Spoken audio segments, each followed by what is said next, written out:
Assalamu alaikum everybody.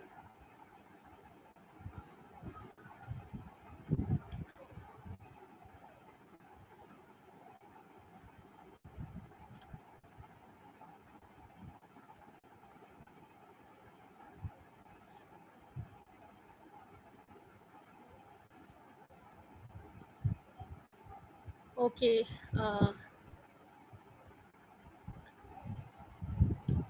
hopefully you had a nice long break, and we will be starting with the new chapter.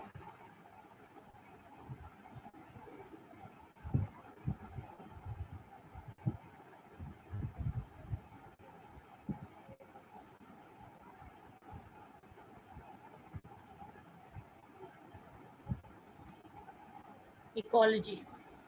ठीक है, लैम्पिंग खोल लें, fill Bradfield खोल लें. We will be starting with the new chapter ecology. ये first chapter है आपके class 11 के सिलेबस का.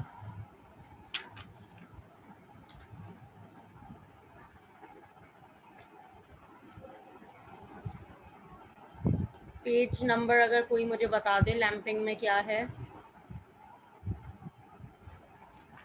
अगर लैम्पिंग किसी ने खोली हुई है.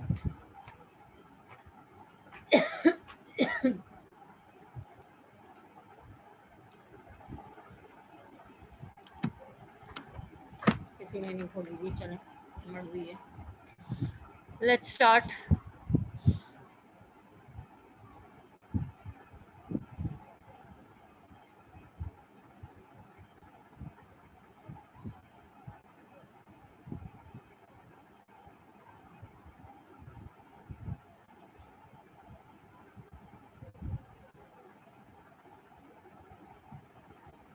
Basically, what is ecology? Ecology is the study of the ecosystem. ठीक है, ecology क्या कहते हैं? Ecology is the study of the ecosystem. Ecology किसे कहते हैं? Ecology कहते हैं study of the ecosystem. What is the ecosystem? Ecosystem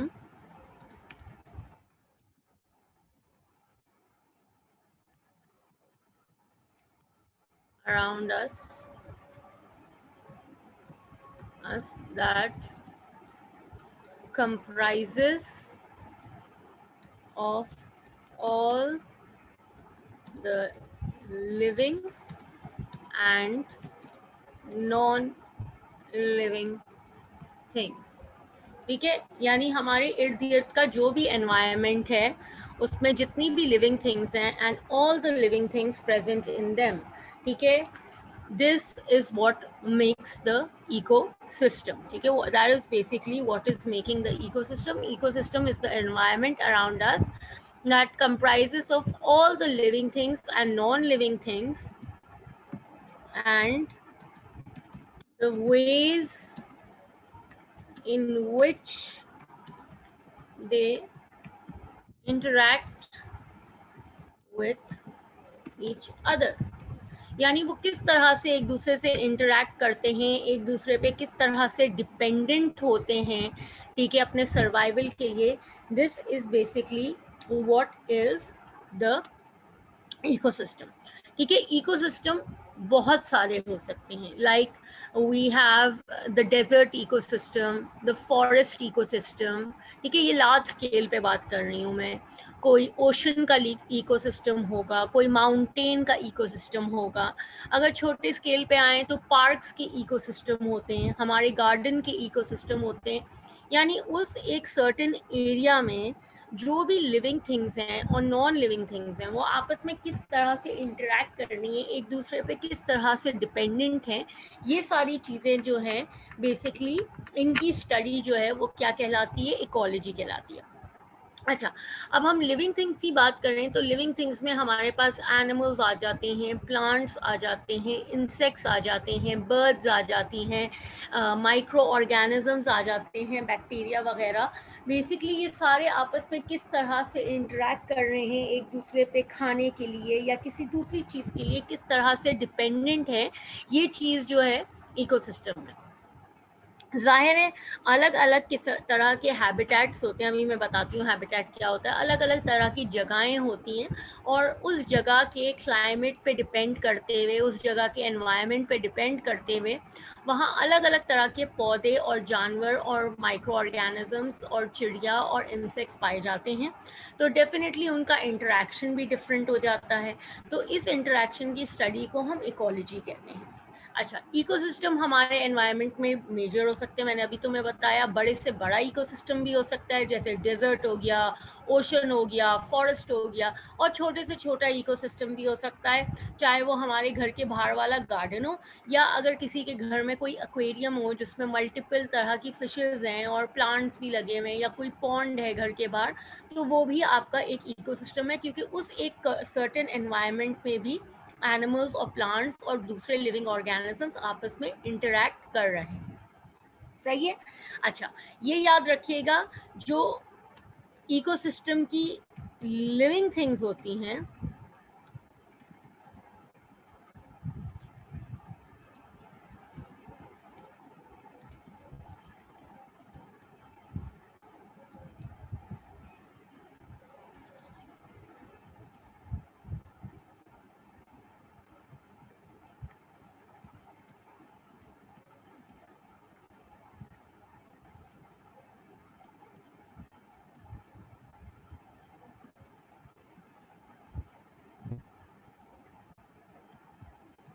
ठीक है, तो जो इकोसिस्टम की लिविंग थिंग्स होती हैं उनको हम बायोटिक फैक्टर्स कहते हैं।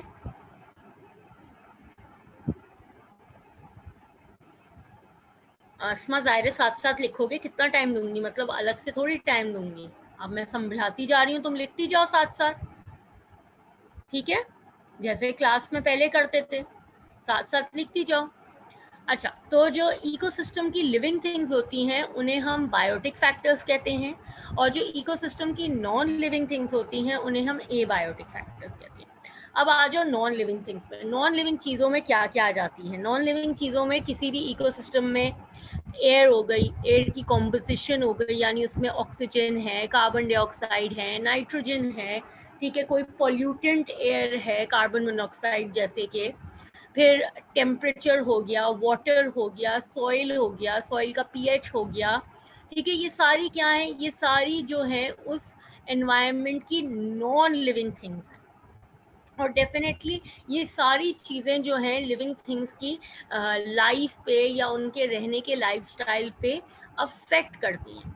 अगर मैं नॉर्मली बात करूं, हम अपने घर में रह रहे हैं, किसी मोहल्ले में रह रहे हैं या किसी सोसाइटी में रह रहे हैं, तो ये भी एक इकोसिस्टम है। डेफिनेटली अगर मैं अपने घर में रह रही हूँ तो मेरा घर का भी एक इकोसिस्टम है। ज़ाहिर है मेरे घर में जो है क्या कहते हैं, जो पौधे हैं, या अगर कोई इंसेक्ट है, या जो है क्या कहते हैं मेरे नेबर्स हैं, हम आपस में फैमिली मेम्बर्स हैं, ये सारी चीज़ें लिविंग थिंग्स हैं जो आपस में इंटरेक्ट कर रहे हैं। अगर कोई पेट है, वो पेट आप पे डिपेंडेंट है खाना देने के लिए, ठीक है, पौधे हैं वो पानी के लिए आप पे डिपेंडेंट है। तो ये सब कुछ इंटरेक्शन होता है वन विद द अदर। अच्छा, नॉन लिविंग फैक्टर्स में क्या क्या आ सकता है? नॉन लिविंग फैक्टर्स में इलेक्ट्रिसिटी आ सकती है, वाटर आ सकता है, गैस की सप्लाई आ सकती है। These are the non living factors in my home which will affect my life. उनके होने या ना होने से मेरी लाइफ अफेक्ट हो सकती है। क्लाइमेट हो गया, जिस जगह मैं रह रही हूँ, मेरा घर वेस्ट ओपन है तो हवादार है, ईस्ट ओपन है तो इतना ज़्यादा हवादार नहीं है, ठीक है, क्लाइमेट का टेम्परेचर क्या है। These are all the different non-living factors which actually affect the life of a living thing. ठीक है, तो ये तो मैं बहुत एक कॉमन सी एग्जांपल दे रही हूँ. Of course you will not be writing this down nor you will be quoting this in your exam, because when we study about the ecology we actually study about the wild ecosystem, ठीक है, the open air ecosystem. तो सिर्फ ये समझाने के लिए, आपको abiotic और बायोटिक फैक्टर्स का कंसेप्ट देने के लिए, समझाने के लिए बता रही हूँ कि लिविंग थिंग्स और नॉन लिविंग थिंग्स में क्या फ़र्क होता है. ठीक है. अच्छा, before we move forward and we discuss the living thing, the abiotic and the biotic factors in detail, हमें कुछ डेफिनेशंस पता होनी चाहिए, लाइक एक मिनट, क्या हो रहा है?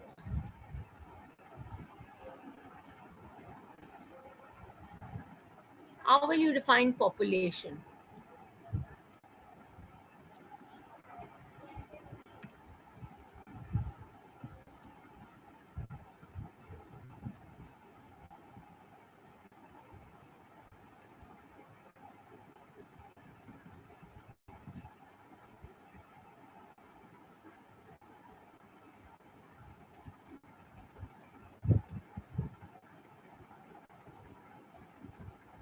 ठीक है, पॉपुलेशन क्या हुआ?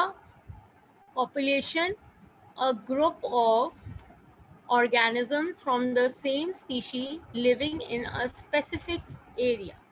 ठीक है, this is what is a population. ठीक है, उसके बाद the next is habitat.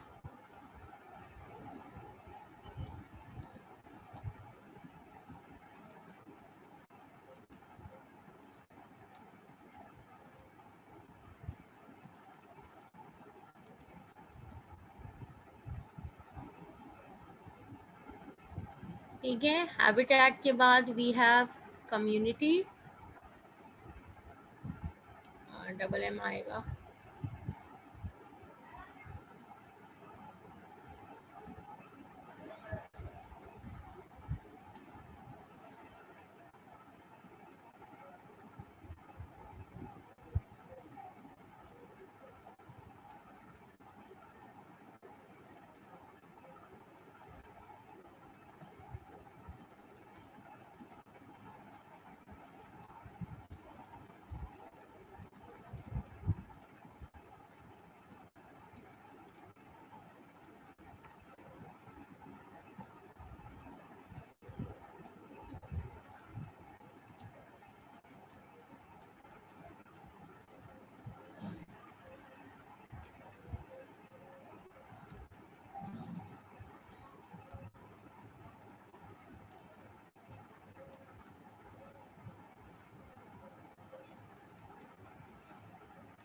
The place, नहीं, क्या है? Many population of animal, plants and microorganisms living together in a specific habitat.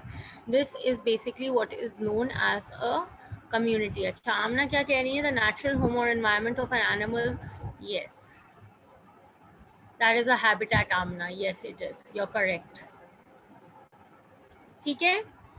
This is basically the three other important definitions that you should be aware of: population, habitat, and community.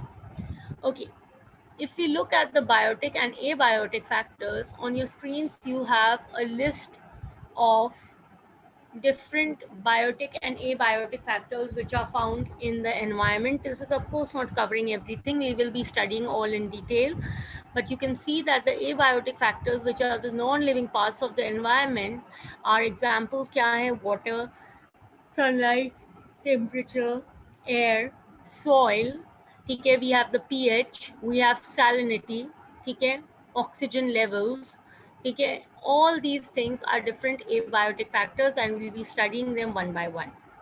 When we come to speak about biotic factors are living organisms, and these living organisms may be predators. Predators are basically those animals that hunt. Preys are those animals that get hunted. We have plants which we know are autotrophs. They can make their own food. We have bacteria. ठीक है, of course bacteria हम पढ़ चुके हैं last chapter में. They are saprophytic, they are parasitic, they are क्या कहते हैं, autotrophic. तीनों तरह के हमने बैक्टीरिया पढ़े हुए. And we have fungi also. Fungi are saprophytic and parasitic both. Other than that, which is not listed here, which we will be going through, are consumers like herbivores, omnivores, carnivores. ठीक है, herbivores plant eating animals हैं, carnivores flesh eating animals हैं, omnivores जो गोश्त और सब्जी दोनों खाते हैं वो हैं. ठीक है, तो इस तरह की एग्जाम्पल्स हम पढ़ते चले जाएंगे जैसे जैसे हम आगे बढ़ेंगे. ठीक है, ये लिख लिया सबने, मैं ये क्लियर कर दूं?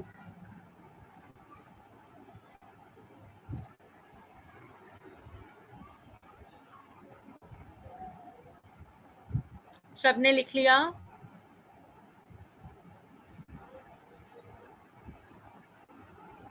Okay, thank you Laiba.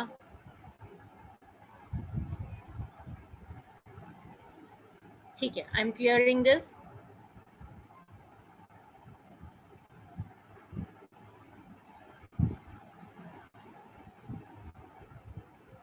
Okay, first abiotic factor, अब आप हेडिंग डाल लो एबायोटिक फैक्टर्स, क्योंकि हम इनको डिटेल में पढ़ेंगे। The first abiotic factor that we are studying is light.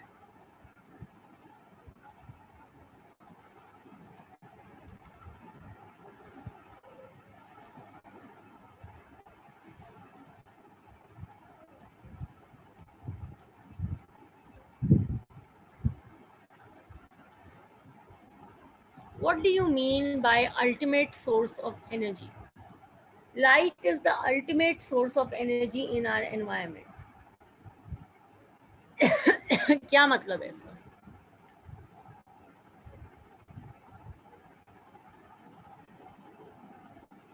सब में क्या मतलब? सब में हमसे भी रोशनी निकलती है, सब में इम्पोर्टेंट क्या मतलब?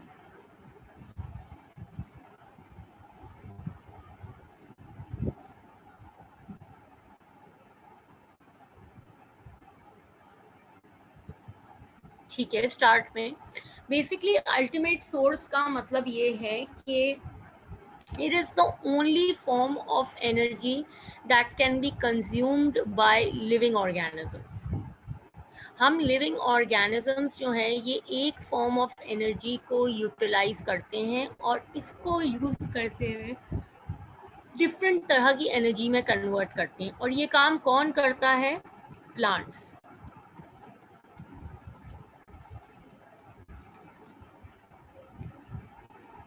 Yes, yes Mohammad Umar.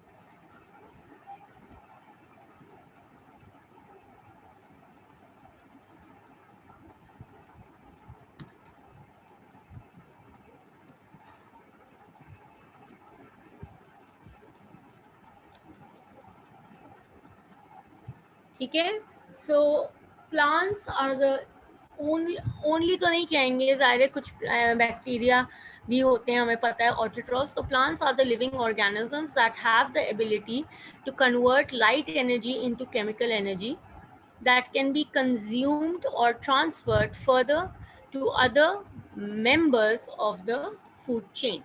ठीक है, और plants for this reason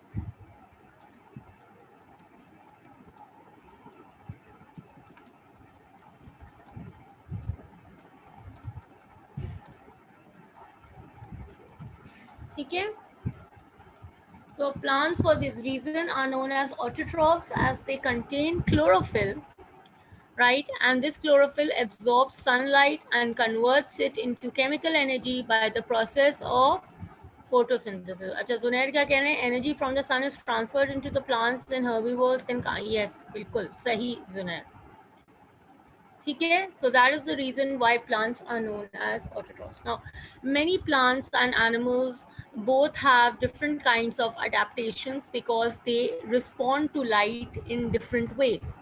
Plants, they have a stimuli आप लोग पढ़ चुके हैं क्या होता है, क्या चेंज इन द एनवायरनमेंट। तो प्लांट्स जो हैं वो रिस्पॉन्ड करते हैं टू द स्टिम्युलाई ऑफ लाइट, यानी आप देखेंगे पौधे के जो पत्ते होते हैं वो हमेशा लाइट की तरफ ग्रो करते हैं क्योंकि उनको लाइट अट्रैक्ट करती है। जबकि बहुत सारे जानवर ऐसे होते हैं जिनको आदत नहीं होती लाइट में रहने की और वो अंधेरे में रहते हैं, जैसे कि बैट्स हैं, ठीक है। बैट्स जो हैं उनको रोशनी पसंद नहीं होती and their bodies are not actually adapted to stay alive in the light. तो यही रीज़न होती है कि वो अपना फूड को ढूंढने या खाने रात के वक्त निकलते हैं और रोशनी के वक्त नहीं निकलते। तो different types of living organisms have different adaptations, ठीक है। Then the next is temperature. हाँ जी, why do you think temperature is necessary? Anybody? Temperature क्यों जरूरी है?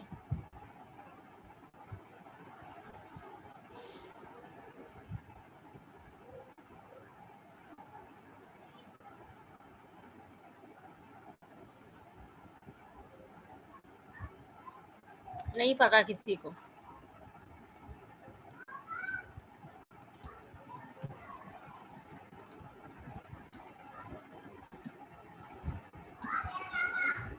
Yes Mohammad Umar, good.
Okay, so we are aware that all living organisms are made up of enzymes that carry different metabolic activities in their bodies. Okay, we studied the chapter of enzymes quite in detail. Enzymes are protein in nature. That means that they are heat sensitive and they require an optimum temperature to work properly. Okay, so we are aware of this information. Amna, what are you saying? Temperature affects everything we do in our daily life. Yes, it does. Okay, but how directly it affects by affecting the enzymes of the body. Okay, they basically affect by affecting the enzymes of the body. So we know that temperature plays a very vital role, because if the enzymes of our body are not provided with an optimum temperature, then what will happen? What will happen is that the body enzymes will start to denature, या वो inactive हो जाएंगे। अगर temperature बहुत ज़्यादा high होगा तो yes, denaturation of जो है क्या कहते हैं enzymes will take place, और अगर temperature बहुत ज़्यादा low होगा तो आपके enzymes inactive हो जाएंगे। दोनों सिनेरियोज में तो आपका जो बॉडी का मेटाबॉलिक एक्टिविटीज़ है या मेटाबॉलिज्म है या केमिकल रिएक्शंस आपके बॉडी के हैं वो प्रॉपरली अकर नहीं कर पाएंगे। When they will not be able to occur properly, definitely our body, जी बिल्कुल ज़ुरैर, ऑप्टिमम होना चाहिए। Yes Mohammad Asad, correct, denaturation हो जाएगी। ठीक है, तो जो है क्या कहते हैं कि बेसिकली अगर वो ऑप्टिमम टेम्परेचर नहीं होगा तो बॉडी की मेटाबॉलिक एक्टिविटीज़ या केमिकल फंक्शंस जो होते हैं या chemical reactions that actually keep our body alive, they will not be able to carry out properly, ठीक है, they will not carry out properly and definitely the physiology or the working our body is going to get affected. Now you need to know that not all organisms have the ability to live in the same type of temperature. तुम लोग को पता है हमारी body का body temperature 37 degree Celsius है, ठीक है, हमारी बॉडी के जितने भी एंजाइम्स हैं वो 37 डिग्री सेल्सियस पे काम करते हैं और हमारी बॉडी का ऑप्टिमम टेम्परेचर यही होता है। प्लांट्स की बात करें तो प्लांट्स का ऑप्टिमम टेम्परेचर एनवायरनमेंट के हिसाब से 40 to 45 डिग्री सेल्सियस हो सकता है। ये तो एक नॉर्मल तुम्हें बात बताइए। डिफरेंट मैमल्स होते हैं, मैमल्स वार्म ब्लडेड होते हैं, आपको पता है वो अपना बॉडी टेम्परेचर मेंटेन कर सकते हैं, तो वो अपना बॉडी टेम्परेचर उनके ऊपर एनवायरमेंटल टेम्परेचर का अफेक्ट नहीं होता। लेकिन there are other kinds of organisms that get affected by the environmental temperature. यही रीज़न है कि जब टेम्परेचर बहुत लो होता है, विंटर्स आती हैं, ठीक है, तो क्या होता है कि you can see that birds हो गए या बहुत सारे ऐसे एनिमल्स हैं, they actually migrate to warmer areas, ठीक है, जब विंटर्स आती हैं तो they migrate to warmer areas, why, so that their enzymes keep working properly. इसके अलावा बहुत सारे ऐसे एनिमल्स होते हैं जो हाइबरनेशन में चले जाते हैं ड्यूरिंग विंटर्स, सही, तो that is the reason why, because जब टेम्परेचर ऑप्टिमम नहीं होगा तो उनकी बॉडी के एंजाइम्स प्रॉपरली काम नहीं करेंगे।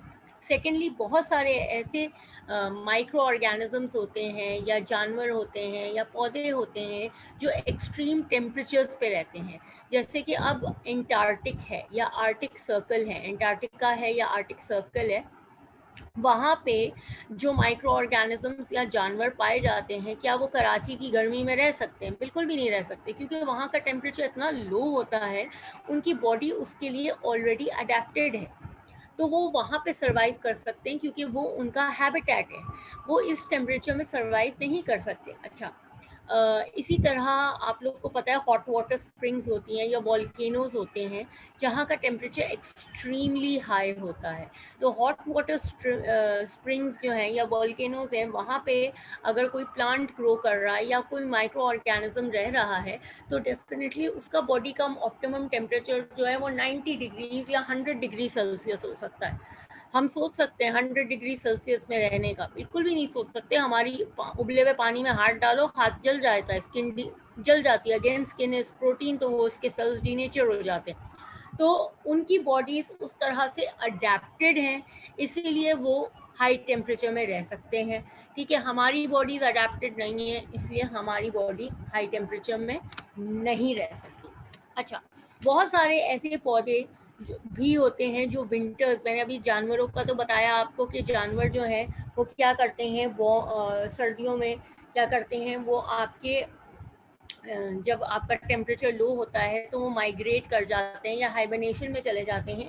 पौधे भी आपने देखा है सर्दियों में बहुत कम ग्रो करते हैं, उनके अंदर ग्रोथ लेवल जो है वो रिड्यूस हो जाता है, ग्रोथ लेवल कम हो जाता है। क्यों ग्रोथ लेवल कम होता है? क्योंकि उनके एंजाइम सर्दियों में इनएक्टिव होते हैं, तो वो स्लोली वर्क कर रहे होते हैं। पौधों के तो पाँव होते नहीं हैं कि वो चलते हुए जो है गर्म इलाके में चले जाएं, ठीक है, तो उनको तो वहीं रहना होता है। तो वो अपनी विंटर्स की या ड्राई सीजन की अडेप्टेशन किस तरह से करते हैं? या तो वो अपने लीव्स शेड कर देते हैं, आप देखते हैं विंटर में अक्सर जो है पौधों के लीव्स कम हो जाते हैं। लीव्स शेड करने से क्या होता है कि ड्राई सीजन है या विंटर में यूजुअली ड्राई सीजन ही होता है, ठीक है, तो उनका वाटर लॉस यानी ट्रांसपायरेशन का जो रेट है वो रिड्यूस हो जाता है। इसके अलावा ज़ाहिर है वो जब लीव्स को शेड करेंगे तो उनके अंदर फोटोसिंथेसिस का जो रेट है वो भी रिड्यूस होगा, लीव्स होंगे ही नहीं तो फोटोसिंथेसाइज कैसे करेंगे? तो इससे पहले कि वो लीव्स को शेड करें, वो पहले क्या करते हैं, अपने अंदर फूड स्टोरेज जमा करना शुरू कर देते हैं, ठीक है, वो अपने अंदर फूड स्टोरेज करते हैं ताकि थ्रू आउट द विंटर अगर वो एफिशिएंटली फोटोसिंथेसाइज करके बहुत ज़्यादा खाना नहीं भी बना सके तो अपना जो फूड स्टोरेज होता है, अंडरग्राउंड स्टेम होते हैं, अंडरग्राउंड रूट्स होते हैं, उनके अंदर कोई ना कोई ऐसा ऑर्गन डेवलप हो जाता है जिसमें वो स्टोरेज कर सकते हैं एक्सेसिव फूड की, उससे वो slowly and gradually food release करके उसको यूटिलाइज कर सकें ताकि वो थ्रू आउट द विंटर क्या कर सके, सर्वाइव कर सकें। इसके अलावा बहुत सारे पौधे ऐसे भी होते हैं जो अगर बहुत ज़्यादा अनफेवरेबल कंडीशंस होते हैं तो वो उसके अंदर अपनी सीड्स बना लेते हैं या स्पोर्स बना लेते हैं, जो कि किसी भी वजह से पौधा अगर मर भी जाए तो उनकी स्पीशी ख़त्म ना हो और वो स्पीशी आगे की तरफ बढ़ती रहे, वो स्पोर या सीड जो है वो प्लांट हो और जो है क्या कहते हैं आगे वो एक नए पौधे में डेवलप हो जाए। Clear everybody? ठीक है। अच्छा, अगला आपके पास है water. Okay, how do you think water is necessary? I guess water is the basis of life.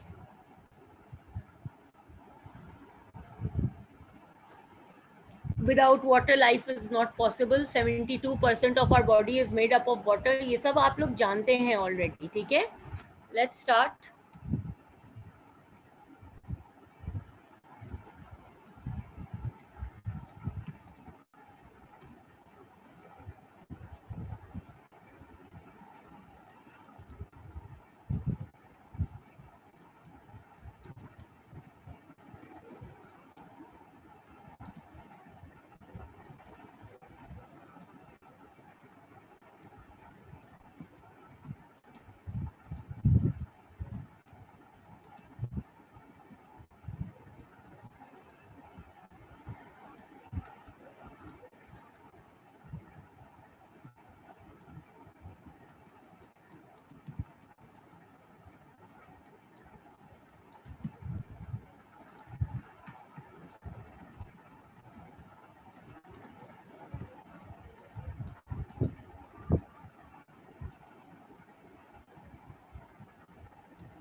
ठीक है, so these are different uses of water which I guess you must be already aware of. ठीक है, 72% of our body is made up of water. Life without water is not possible. Why? Because it is required by the body to carry out different metabolic reactions. ठीक है, hydrolytic reactions होते हैं, हमने पढ़ा हुआ है उनके बारे में. Transport substances throughout the body, you know, transporting nutrients in and out of the cells, चाहे वो प्लांट्स की बॉडी हो या एनिमल की बॉडी हो, उन दोनों में transportation occurs by the help of water. Then maintaining body temperature, you know, plants transpire, animals sweat to maintain the body temperature and remove excretory products, चाहे वो respiration से कार्बन डाइऑक्साइड प्रोड्यूस हो रही हो, रिमूव हो रही हो, या फिर यूरिन में यूरिया रिमूव हो रही हो. ठीक है, excretory products जो हैं they are all removed as the basis of water. आपको पता है मिनरल सॉल्ट स्वेट के थ्रू भी प्रोड्यूस होते हैं. ठीक है, so basically by a living organism water is very important. Now all animals and plants they need water in order to survive. ठीक है, एंड डेफिनेटली हमें वाटर मिलता कहाँ से है? हमें वाटर या तो हमें ओशन, लेक्स, रिवर्स या फिर रेनफॉल के थ्रू जो है वो आपको वाटर लिविंग ऑर्गेनिजम्स को मिलता है. अच्छा, ये बात आपको पता होना चाहिए कि हर लिविंग ऑर्गेनिज्म अपने हैबिटेट या अपनी वाटर सप्लाई के ऊपर डिपेंड करता है कि वो किस तरह से सर्वाइव करेगा. जैसे कि प्लांट्स की बात करते हैं, आपको पता है प्लांट्स जो हैं वो सॉइल से वाटर एब्जॉर्ब करते हैं और वाटर एब्जॉर्ब करने के लिए उनके पास क्या चीज़ होती है? उनके पास रूट्स होते हैं. ठीक है, रूट्स का सरफेस एरिया लार्ज होता है, रूट हेयर होते हैं जिसके थ्रू वो वाटर ज़्यादा से ज़्यादा एब्जॉर्ब करते हैं. उसके अलावा जो है क्या कहते हैं, कुछ जानवर होते हैं जैसे डेजर्ट्स में कैमल्स होते हैं, वहाँ पे पानी की कमी होती है, तो वो अपने हम्प में पानी को स्टोर करते हैं, ये उनका अडेप्टेशन होता है। यही रीज़न है कि वो बहुत अरसे तक पानी के बगैर रह सकते हैं, ठीक है। उसके अलावा कैक्टस जो होते हैं, अगर तुम लोग को पता हो, डेफिनेटली पता तो होगा कैक्टस के बारे में, आपने देखा है कैक्टस के लीव्स नहीं होते, उनके लीव्स जो हैं वो मॉडिफाई होके स्पाइंस या थॉर्न्स में हो जाते हैं, ताकि उनका सरफेस एरिया रिड्यूस हो जाए, ताकि उनसे एक्सेसिव इवेपोरेशन ऑफ वाटर ना हो सके। और उनके जो स्टेम्स होते हैं वो फ्लैशी होते हैं, ठीक है। उनके स्टेम्स किस तरह से होते हैं, फ्लैशी होते हैं, थिक होते हैं। इस तरह से अगर आपने देखा हो, स्टेम्स थिक और फ्लैशी होते हैं, और उन पे यूं स्पाइंस होती हैं, पत्ते नहीं होते, ठीक है। तो क्या होता है बेसिकली, जो स्पाइंस होती हैं वो मॉडिफाइड लीव्स होते हैं, रिड्यूस अपना सरफेस एरिया कर लेते हैं ताकि उनके ऊपर इवेपोरेशन ऑफ वाटर ना हो सके। स्टेम्स जो हैं वो फ्लैशी हो जाते हैं, अपने अंदर वाटर रिटेन करते हैं ताकि वो सरवाइव कर सके। अच्छा, स्टोमेटा जो होते हैं इनके, ज़ाहिर है प्लांट है, प्लांट को जो है गर्मी में है तो ट्रांसपायर करना होगा, तो इस जगह पे ये आप देख रहे हो जहाँ पे मैंने पर्पल डॉट्स बनाए, ये वाला कलर बना दिया ऊपर की तरफ, इस जगह पे इनके स्टोमेटा प्रेजेंट होते हैं, where the spine is joint to the क्या कहेंगे, स्टेम। होता क्या है यहाँ पे, स्टोमेटा यहाँ होने का क्या फ़ायदा है भाई, जब प्लांट वाटर रिलीज करेगा इस तरह से, ठीक है, जब प्लांट जो है वो वाटर रिलीज करेगा, ठीक है, तो वाटर रिलीज करने से क्या होगा कि यहाँ पे वाटर वेपर सारे जमा होना शुरू हो जाएंगे ब्लू एरिया में, ये देख रहे हैं, ठीक है। और क्योंकि ये एक इनक्लोज कैविटी है between the stem and the spine, तो जब वाटर वेपर इस जगह पे जमा होंगे तो यहाँ पे ह्यूमिडिटी लेवल्स क्या होंगे, हाई हो जाएंगे।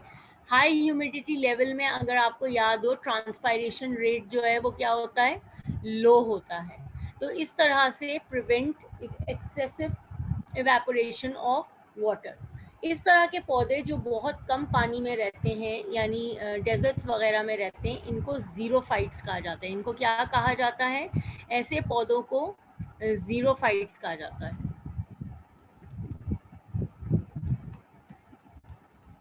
ज़ीरोफाइट्स वो पौधे होते हैं जो ड्राई एनवायरनमेंट में रहते हैं। दूसरे होते हैं हाइड्रोफाइट्स, ये वो पौधे होते हैं जो पानी के अंदर या पानी की सरफेस पे रहते हैं। अच्छा, क्योंकि हाइड्रोफाइट्स पानी के, अगर हाइड्रोफाइट कोई ऐसा है जो पानी के अंदर रहता है तो उसकी बॉडी स्लाइमी होती है। स्लाइमी क्यों होती है, आपने एल्गी वगैरह देखी होगी सी साइड पे, जब आप उसको छूते हो तो बहुत स्लिपरी स्लाइमी सी होती है, उसके ऊपर स्लाइम की एक लेयर होती है ताकि वो प्रिवेंट करती है एक्सेसिव पानी का अंदर बाहर होना, सही। और दूसरा, अगर हाइड्रोफाइट पौधे के सॉरी पानी की सरफेस के ऊपर रहते हैं, तो मैंने ये बात भी आपको पहले बताई हुई है जब हम प्लांट्स पढ़ रहे थे, और खासकर जाइलम पढ़ रहे थे, अगर आपको याद हो, कि पौधे जो पानी के ऊपर रहते हैं, उनके लीव्स पानी के ऊपर होते हैं, उनके स्टेम्स जो हैं वो लिग्निफाइड नहीं होते ज़्यादातर। क्यों लिग्निफाइड नहीं होते, क्योंकि वो वाटर के ऊपर लीव्स को फ्लोट करना होता है। आप जैसे ही उनके स्टेम को पानी से बाहर निकालोगे वो तरंग करके गिर जाएंगे, वो गिर जाएंगे, क्यों गिर जाएंगे, इसलिए कि उनके जाइलम लिग्निफाइड नहीं है। लिग्निफाइड जाइलम आपको पता है मैकेनिकल सपोर्ट प्रोवाइड करता है प्लांट्स को, ठीक है। तो ये सारे रीजंस हैं जो इनके अडेप्टेशंस होते हैं पौधों के, डिफरेंट डिफरेंट जो रहते हैं। इसके अलावा एक और आपने मैंग्रोव्स पढ़ा है, मैंग्रोव्स के बारे में क्या पढ़ा है आपने, मैंग्रोव ट्रीज या मैंग्रोव्स के बारे में? ये वो पौधे हैं जो सी साइड या कोस्टल एरियाज में या वाटर लॉग्ड सॉइल में ग्रो करते हैं। अच्छा, वाटर लॉग सॉइल में आपको पता है कि रूट्स जो हैं वो रेस्पायर नहीं कर सकते, ठीक है, हमने ये चीज़ पढ़ी हुई है। वाटर लॉग सॉइल में रूट्स रेस्पायर नहीं कर पाएंगे। जब रूट्स रेस्पायर नहीं करेंगे तो वो एक्टिव ट्रांसपोर्ट नहीं कर पाएंगे। जब वो एक्टिव ट्रांसपोर्ट नहीं करेंगे तो ऑटोमेटिकली जो एब्जॉर्प्शन ऑफ न्यूट्रिएंट आयंस होते हैं from the soil into the roots, वो प्रोसेस नहीं कर पाएंगे, है कि नहीं है। तो मैंग्रोव्स जो हैं इस चीज़ को प्रिवेंट करने के लिए उनके ना एरियल रूट्स होते हैं, अगर आपको पता हो, इनके एरियल रूट्स होते हैं यानी अगर आपने देखा हुआ हो, ये मैंग्रोव ट्री है और ये इसकी ब्रांचेस हैं, तो इनकी ब्रांचेस से इस तरह के लंबे लंबे रूट्स निकल रहे होते हैं, इनको कहते हैं एरियल रूट्स। इन एरियल रूट्स का एक स्पेसिफिक नाम होता है न्यूमैटोफोर्स, बता रही हूँ अभी, ठीक है। ये न्यूमैटोफोर्स जो हैं, ये एरियल रूट्स होते हैं which absorb atmospheric oxygen.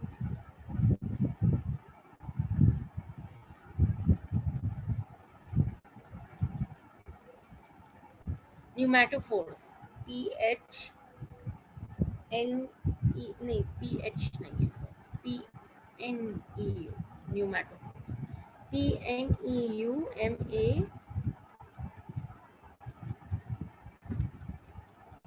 PNEUMATOPHORES, ठीक है। These basically, sometimes in some plants you can see them arising from the branches, in some plants they arise from the root system themselves, ऊपर की तरफ पानी से आ जाते हैं, दोनों तरफ ग्रो करते हैं ये, और दोनों तरफ ग्रो करने से क्या करते हैं, ये बेसिकली एटमॉस्फेरिक ऑक्सीजन एब्जॉर्ब करते हैं, ठीक है। ये क्या करते हैं, ये एटमॉस्फेरिक ऑक्सीजन एब्जॉर्ब करते हैं ताकि रूट सिस्टम जो है वो हमारा ऑक्सीजन उसको मिल सके और वो आसानी से एक्टिव ट्रांसपोर्ट का प्रोसेस कर सके। इसके अलावा अगर हम एनिमल्स की बात करेंगे, क्योंकि अभी तक हम प्लांट्स की बात कर रहे थे, एनिमल्स में हमें पता है कि जो एक्वेटिक एनिमल्स हैं, जो पानी के अंदर रहते हैं, उनके पास लंग्स नहीं होते, गिल्स होते हैं यूजुअली, जैसे फिशेस वगैरह, ताकि वो पानी की ऑक्सीजन को पानी से ऑक्सीजन लेके रेस्पायर कर सकें। इसके अलावा अगर कोई ऐसा जानवर होता है जो क्या करता है, बेसिकली आपका स्विमिंग वगैरह करता है, जैसे डक्स हो गई, स्वॉन्स हो गई या फ्रॉग्स वगैरह हो गए, उनके पैडेड फीट होते हैं ताकि वो इजीली पानी में स्विम कर सके। तो different animals and different plants have different kinds of adaptations basically, जो हेल्प करते हैं उनको वाटर के अंदर सर्वाइव करने में। क्लियर? अच्छा, let's take a 5 minute break. मैं पानी पी के आती हूँ, ठीक है। आप लोग भी पानी पी के आएँ, और 5 मिनट्स बाद हम दोबारा से ऑक्सीजन पे आएंगे, जो हमारा नेक्स्ट टॉपिक है एबायोटिक फैक्टर्स, ठीक है। जब तक किसी ने ये कॉपी नहीं किया है वो कॉपी कर ले, और जो है क्या कहते हैं कि गिव मी 5 मिनट्स, मैं आपका पानी पी के आ रहा हूँ।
Abdullah, you joined in very late बेटा, क्लास खत्म होने में 20 मिनट रह गए, आपको अब ख्याल आ रहा है?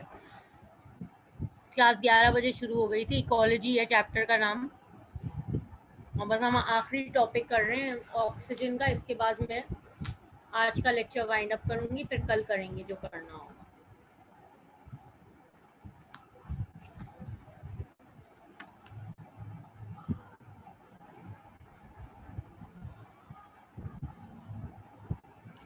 बारह पाँच पे बस क्लास दोबारा रिज्यूम करती हूँ।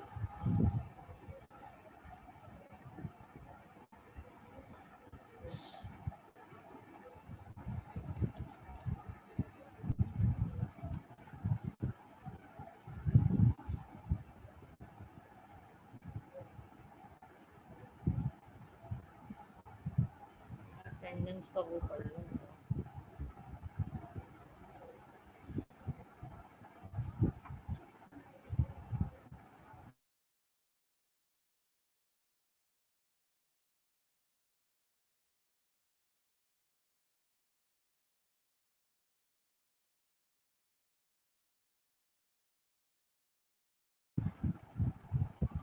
हाँ।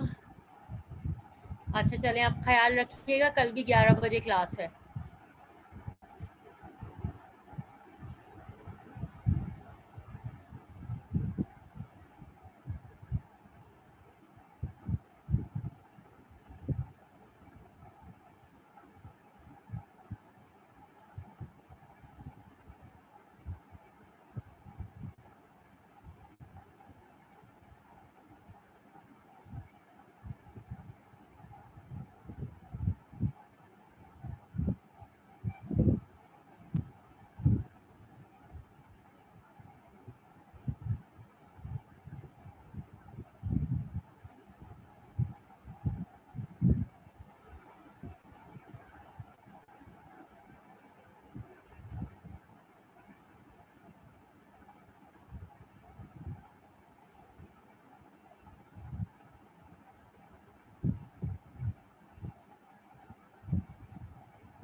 लोग की अटेंडेंस नहीं आ रही, पता नहीं क्यों।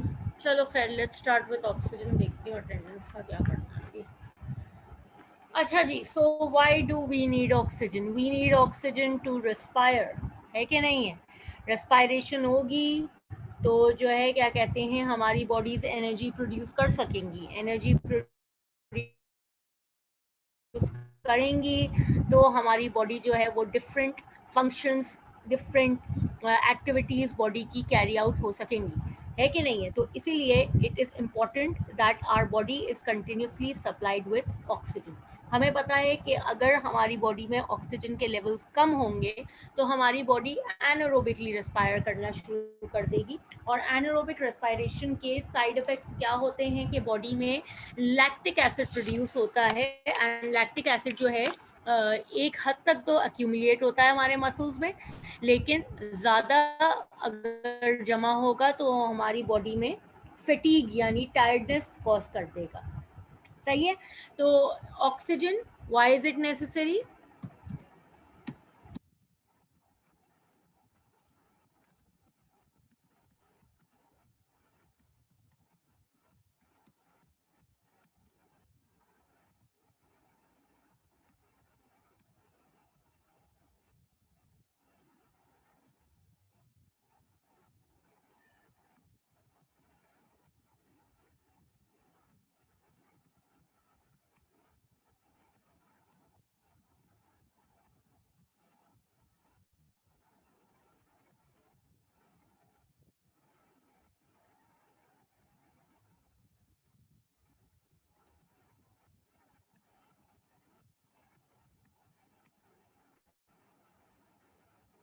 So we need oxygen to carry for the process of respiration that carries out different metabolic activities of the body, because this process produces energy. ठीक है?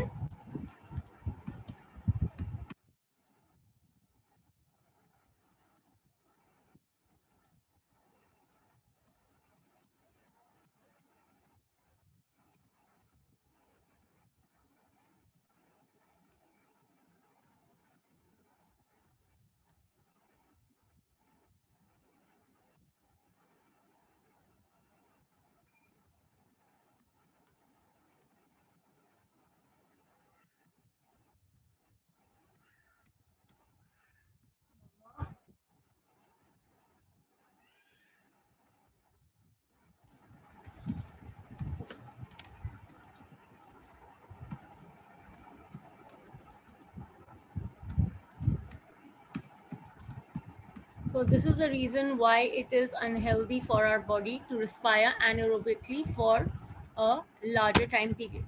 Now, different living organisms have different types of क्या कहते हैं adaptations in order to respire. ठीक है, there are animals who live in normal oxygen levels, ठीक है, and then there are animals who live in low oxygen levels. We just studied about mangroves, ठीक है. These are plants which live in waterlogged soil where the levels of oxygen are very low, so they have pneumatophores which are outgrowths from the root, and these basically what do they do is that they help them to respire by absorbing atmospheric oxygen. Then we also spoke about fishes. They do not have lungs. In fact, they have gills to absorb oxygen from the water. ठीक है. Then there are certain animals that have gills, but still they sometimes come to the surface of water, जो aquatic animals हैं like whales and all, to have a gulp of fresh air. ठीक है. तो these are different adaptations of animals and plants, and these basically how does this help them? This helps them to respire and produce energy to carry out different metabolic reactions of the body. सही है. इसके बाद next है salinity.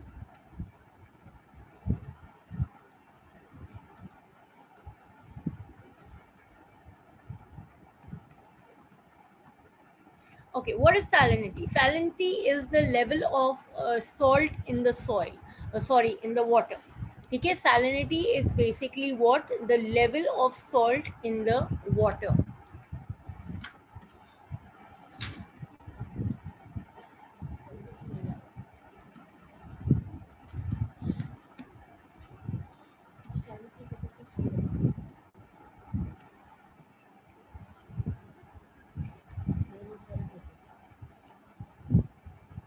Okay, it is the level of salt in the water. Now we know that animal cells, if we speak about animal cells specifically, they do not have cell walls. And if an animal cell is placed in a high salinity water, the water from the cells is going to move out of the cell and the cell is going to get crenated. ठीक है, shrink हो जाएगी. जबकि vice versa होगा, अगर जो है क्या कहते हैं अंदर सॉल्ट लेवल ज़्यादा होंगे और बाहर वाटर लेवल ज़्यादा होंगे, सेल बाहर से अंदर पानी जाएगा और सेल स्वेल करके बर्स्ट कर जाएगी. ठीक है. तो डेफिनेटली पानी में सैलिनिटी लेवल्स क्या होते हैं, this again determines the way the aquatic animals or the aquatic organisms are basically adapted to the environment. सही है. अगर एक मिनट मुझे देखने दो.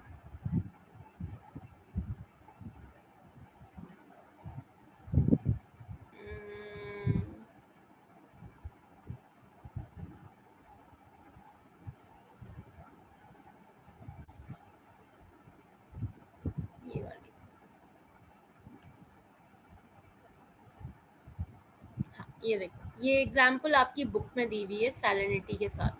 You can see that fresh water जो फिश होती है, ठीक है, जो फ्रेश वाटर फिश होती है, इसके अंदर क्या अडेप्टेशंस हैं आप देख सकते हैं. जो फ्रेश वाटर फिश है, ठीक है, वो ज़ाहिर है बाहर पानी का वाटर पोटेंशियल ज़्यादा होगा as compare to the inside levels.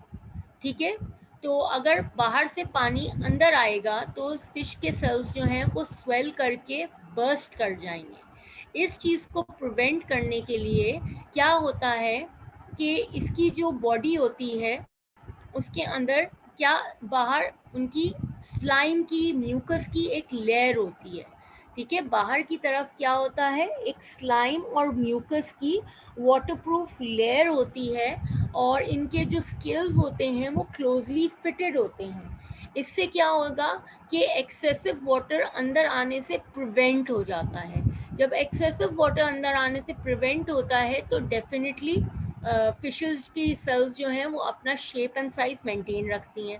अच्छा, मुंह से भी पानी अंदर आ सकता है, ठीक है। तो मुंह से जो पानी अगर अंदर आता भी है तो उसको किडनीज जो हैं उनमें से सॉल्ट्स को एब्जॉर्ब करती हैं और डाइल्यूट यूरिन प्रोड्यूस करती हैं, जिससे ज़्यादा से ज़्यादा वाटर जो है वो रिमूव हो जाता है।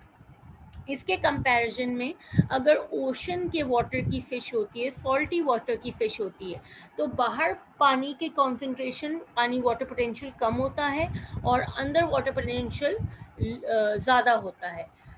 चांसेस होते हैं कि वाटर बाहर की तरफ निकले।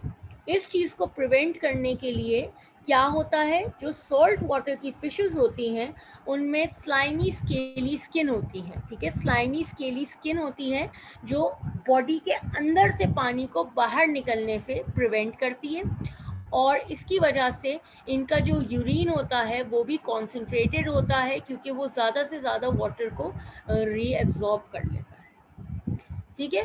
तो ये डिफरेंट किस्म के अडेप्टशंस हैं जो आपके एनिमल्स में पाए जाते हैं, जो कि उनको सैलिनिटी, हाई सैलिनिटी या लो सैलिनिटी लेवल्स में सरवाइव करने में मदद करते हैं। Is it clear everybody? Any questions till here? अच्छा, एक आखिरी टॉपिक है एबायोटिक फैक्टर्स का, वो भी हम वाइंड अप कर देते हैं ताकि हम कल जब आएंगे क्लास में तो हम बायोटिक फैक्टर्स शुरू करेंगे, ठीक है। That is pH. How do you think pH affects the life of a living organism? Definitely जो लैंड पे एनिमल्स रहते हैं उनका तो पीएच से कोई एज सच वास्ता नहीं पड़ेगा, लेकिन जो एनिमल्स प्लांट्स पानी में रहते हैं, ठीक है, उनका पीएच अफेक्ट करता है। हाँ, ज़रूरी नहीं है लाइबा हर चीज़ हमारी बॉडी के लिए ज़रूरी हो, ठीक है। इकोसिस्टम में हर तरह का जानवर और पौधा आता है, ठीक है। तो अब जैसे पीएच भी जो है हमारी बॉडी के लिए, लैंड एनिमल के लिए एज सच ज़रूरी लेवल नहीं है, ठीक है, लेकिन लैंड के प्लांट के लिए पीएच ज़रूरी है, जो जानवर पानी के अंदर रह रहे हैं उनके लिए ज़रूरी है, ठीक है। तो ये चीज़ें हर एनिमल पे अप्लाई नहीं करती, सही। अच्छा, पीएच का क्या है, अगर हम एक्वेटिक एनिमल्स की बात करें तो डेफिनेटली अगर वो ज़्यादा एसिडिक वाटर में रहेंगे, जैसे एसिड रेन वगैरह होती है, वो फिश लाइफ को किल कर देती है, मरीन लाइफ को हार्म करती है, तो वो एसिड लेवल्स उसके हाई होते हैं। तो ज़्यादातर ये लोग एक अल्कलाइन पीएच में रहना पसंद करते हैं, ठीक है। इसी तरह सॉइल में जो एनिमल्स ग्रो करते हैं उनको भी एक अल्कलाइन पीएच चाहिए होता है ग्रो करने के लिए, क्योंकि पीएच अगर जो है अल्कलाइन नहीं होगा तो डेफिनेटली जो है क्या कहते हैं, एसिडिक पीएच में जो रूट्स हैं वो डेड हो जाते हैं प्लांट्स के, और वो मर जाते हैं। Is it clear?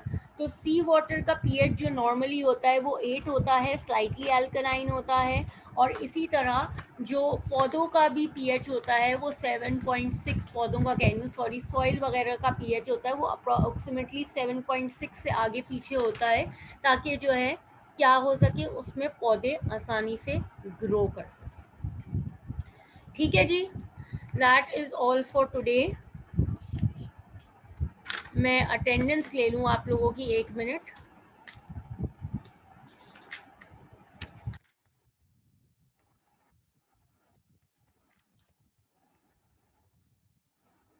एक मिनट ठहरो, मैं अटेंडेंस ले लूँ, उसके बाद हम लोग कहीं जाना।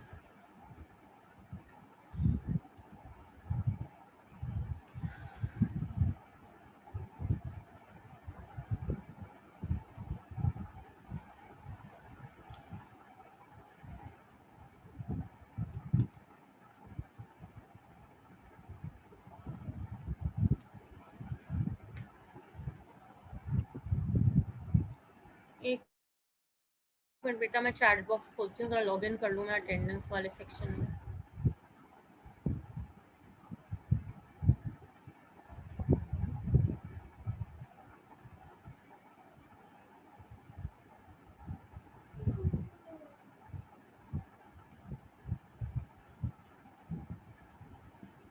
हम लोग का अटेंडेंस का सेक्शन ही नहीं आ रहा, मुझे समझ में नहीं आ रहा क्यों।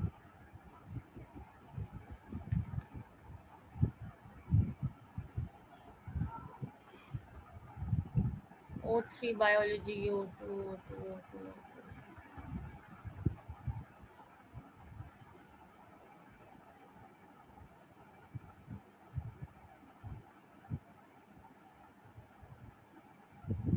ट्वेंटी 2021 आ रहा है O3 बायोलॉजी, 2022 तो नहीं। देखते हैं ये वाला।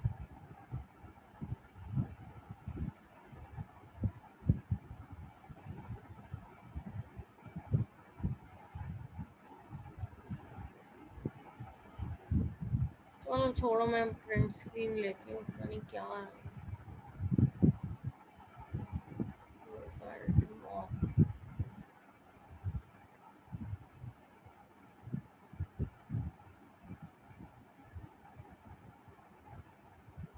प्लान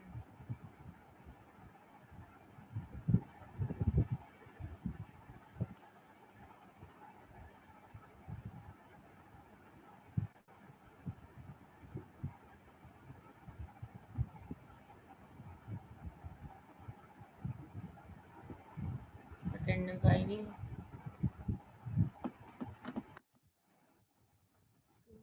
अल्लाह मियाँ,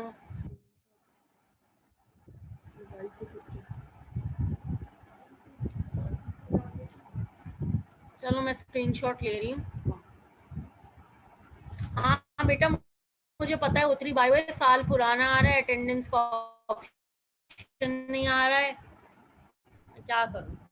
एक मिनट, एक स्क्रीनशॉट ले लेती हूँ, जिंदगी मेरी आसान हो जाएगी जब पूछती हूँ मैं संदलीप से क्या है।